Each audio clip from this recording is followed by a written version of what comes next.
How long will Democrats hunker in their hidey holes?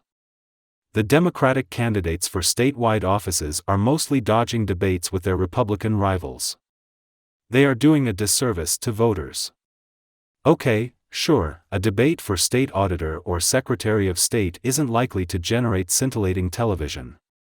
But the way that heavily favored Democratic candidates for statewide offices are avoiding debates this year, using every trick out of the frontrunner's playbook, ought to trouble voters.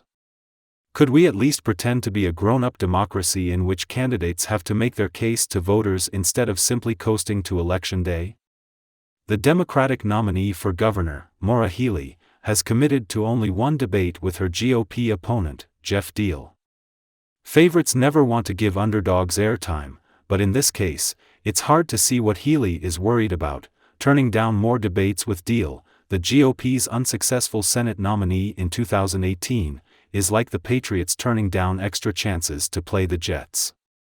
But at least she's showing more regard for voters than Attorney General candidate Andrea Campbell, who has yet to agree to any debates with her GOP opponent Jay McMahon. Healey debated McMahon in 2018, when both were candidates for Attorney General, and it hardly put a dent in Healey's re-election campaign.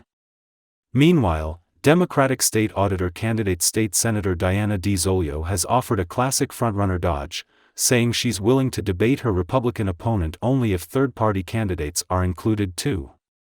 The GOP candidate, Anthony Amore, is the class of the Republican ticket this year, so it's perhaps a bit more understandable that DiZolio might seek to dodge a one-on-one encounter. But that's no excuse for depriving voters of a debate. Indeed, it's an important reason why she shouldn't be allowed to.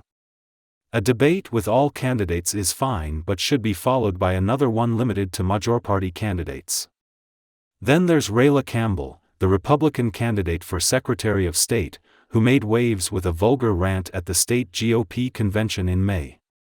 Asked by NBC 10 what the biggest misconception about her was, she said, "They call me right-wing and that I'm crazy and extreme." Incumbent Democrat William F. Galvin, running for his 8th term, should welcome any opportunity to explore that proposition in a debate. How did a basic part of the electoral process become endangered?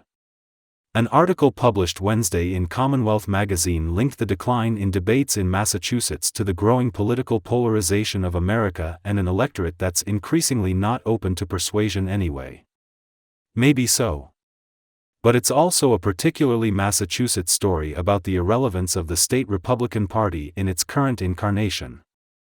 Democrats are skipping debates because they know they can, because with the exception of increasingly rare centrist candidates like Amore and outgoing Governor Charlie Baker, the state GOP doesn't even bother nominating candidates with any chance of winning over the state's political middle.